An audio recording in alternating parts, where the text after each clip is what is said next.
Donc ce soir, c'est l'anniversaire des 6 ans d'existence de l'autre bureau. Il y a 7-8 ans, quand je suis arrivée à Blois, j'ai voulu apporter un peu ma pierre à l'édifice en tant que citoyenne et apporter un projet, lancer un projet qui s'ancre dans la ville de Blois, dans cette ville qui est particulièrement portée sur le collectif, sur le soutien à l'autre, sur l'attention à l'autre.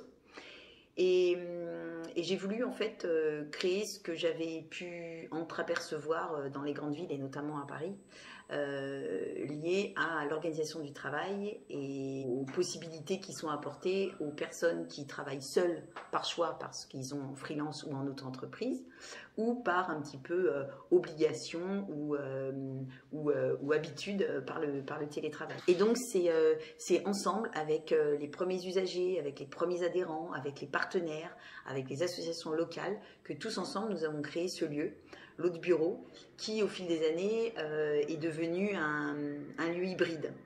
Un lieu hybride parce que ce n'est plus simplement un lieu où on travaille, c'est un lieu où on se rencontre, où on réseaute, où on expose, où on expérimente, on rigole, on échange, on apprend. Et c'est un lieu qui, au fil des années, en fait, a attiré et a été un point d'appui pour un public de plus en plus varié. Au tout début, c'était plutôt pour des travailleurs nomades, des télétravailleurs, des freelances, assez locales. Et petit à petit, au fil du temps et au fil des besoins et surtout des rencontres que j'ai pu faire et des personnes qui ont pu venir pousser la porte pour se renseigner, pour poser des questions, etc., d'autres activités se sont mises en place naturellement en fait. Et je pense à l'examen du code de la route et notamment au partenariat que j'ai fait avec la mission locale, donc pour accompagner des jeunes en difficulté à passer leur examen du code de la route.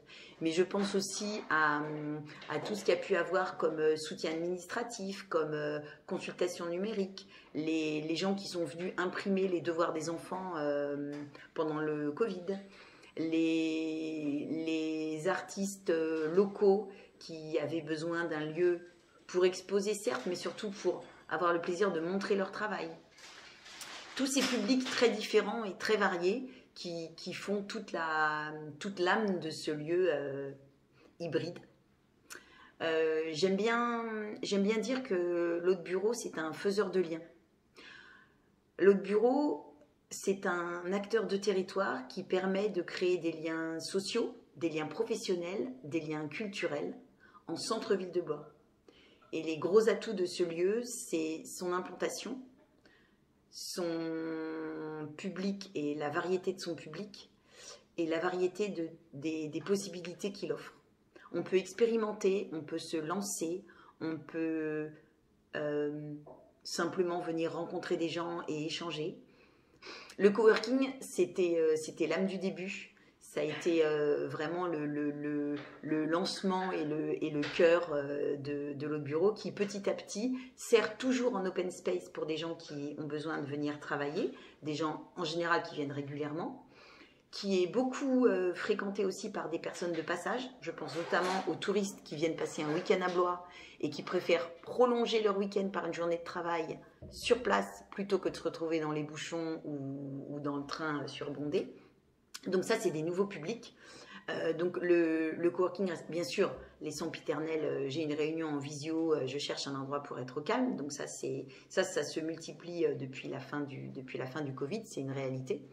Mais de plus en plus, toutes ces personnes qui s'appuient sur le lieu pour expérimenter leurs projets de cours de yoga, leurs projets de journal créatif, leurs projets d'atelier bien-être, pour montrer leur travail de peinture, de sculpture, d'illustration. Et tout dernièrement, une personne qui se reconnaîtra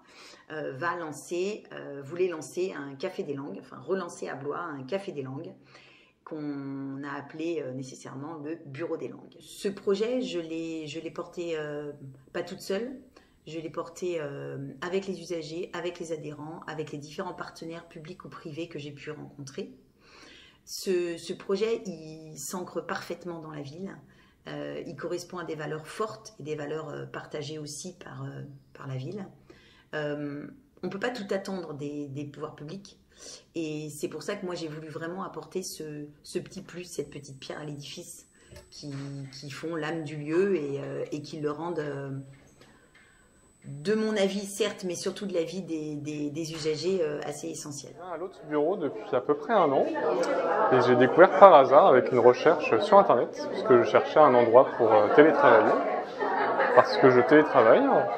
Je travaille dans l'informatique en sécurité, pour être plus précis. Et puis au final, la première fois que je suis venu, j'ai beaucoup apprécié dès le début, parce que c'est pas un coworking classique, dans le sens où il n'y a pas que des ingénieurs informaticiens comme moi. Il y a des profils assez variés de métiers, industries très différentes, même de métiers pas industriels. Et c'est très agréable de rencontrer des gens différents. Moi, c'est Pierre, je viens régulièrement à l'autre bureau, environ 1 fois par semaine pour travailler. Et j'ai su par Natacha qu'il y avait un projet de Café des Langues. Et ça m'intéresse parce que pendant 6-7 ans, j'ai animé un Café des Langues à Blois jusqu'à cet été, où fatigué par la vie, parce que j'avais plein d'autres choses, j'ai décidé d'arrêter. Et donc, avec un peu de tristesse, un point de tristesse, parce que on a vécu de belles choses et c'est toujours sympathique de pouvoir échanger et discuter à bâton rompu avec d'autres autour d'un café ou d'une boisson. Et donc, j'étais très heureux d'apprendre que, du coup, Graziella pense reprendre la flamme. C'était indépendant, mais voilà. Graziella, c'est quoi ton projet? J'ai animé un café des langues à Landes-le-Gaulois, donc à, on va dire 20 minutes d'ici, pendant quelques années, et du coup ça a apporté beaucoup de choses aux gens puisqu'ils souhaitaient venir converser, mais sans aucune obligation, sans avoir à faire des phrases correctes, vraiment de façon libre. Et ils venaient à plusieurs, on se retrouvait à une quinzaine de personnes, et ils arrivaient à parler librement, à s'exprimer là où ils n'auraient pas osé en fait le faire seul à seul. Et on ouvrait différents thèmes, on pouvait parler écologie, nature, un film qu'ils venaient de regarder, peut-être un livre, une partie de l'Angleterre qu'on commentait. Et de mois en mois, le groupe s'est agrandi. Et lorsque je suis partie de Landes-le-Gaulois, ça a été assez difficile parce qu'ils voulaient que le groupe renaisse. Et bon, personne n'a pris la suite. Mais peut-être qu'ici, tout ce que j'espère, c'est retrouver des personnes de Landes qui pourraient revenir. Donc que ce soit en anglais, où Pierre m'accompagnera quand il pourra, et en espagnol, étant donné que je parle ces 2 langues-là, et au-delà d'être passionnée par la botanique, je suis passionnée par le voyage, et parler des langues étrangères, pour moi, ça ouvre vraiment plein de possibilités et on voit le monde autrement. Donc si on peut amener ça à beaucoup de personnes de façon naturelle et simple, tant mieux, c'est tout ce que je souhaite. L'autre bureau pour nous, c'est nous conteurs, conteuses du Quoi tu racontes, c'est un lieu d'accueil magnifique. On cherchait à 4 conteuses-conteurs à raconter régulièrement sur cette ville de Blois qui a eu en son temps un grand festival, Parole Plurielle, peut-être pour relancer l'envie, relancer des idées autour de la littérature orale. Et on a été accueillis par Natacha à bras ouverts. On vient là les dimanches à 16h, une fois par mois. On raconte à 17h en général. Parfois on fait une séance pour le jeune public. Et puis il y a toujours un pot, la présence de Natacha, la convivialité. Donc c'est vraiment un lieu pour nous extrêmement accueillant. J'ai contact avec Natacha pour proposer des massages dans l'espace de coworking, mais aussi pour pouvoir intervenir en tant que masseuse pour des particuliers qui voudraient me retrouver quelque part, puisque pour mes massages, je n'ai pas de cabinet. Et comme je masse en entreprise, il y a souvent des gens qui me demandent où ils peuvent me retrouver. Et donc j'avais besoin d'un espace ponctuel pour ne pas avoir un local à louer au mois. Je ne suis pas que masseuse, j'ai fondé une association qui s'appelle Au hasard des oiseaux, je ne sais pas si on la voit, la petite carte, qui a pour but de tisser, entretenir ou renforcer le lien social. Donc on intervient partout où les gens sont, quel que soit leur âge, quel que soit leur lieu de vie ou leur état de santé. Donc on intervient aussi bien dans des maisons de retraite, dans des lieux de soins, dans des crèches, dans des écoles, chez les particuliers, dans les entreprises. On intervient partout et on propose des ateliers de médiation culturelle, des ateliers artistiques, des ateliers de loisirs, des ateliers sportifs, des ateliers de soins en médiation animale, musicothérapie et puis art-thérapie.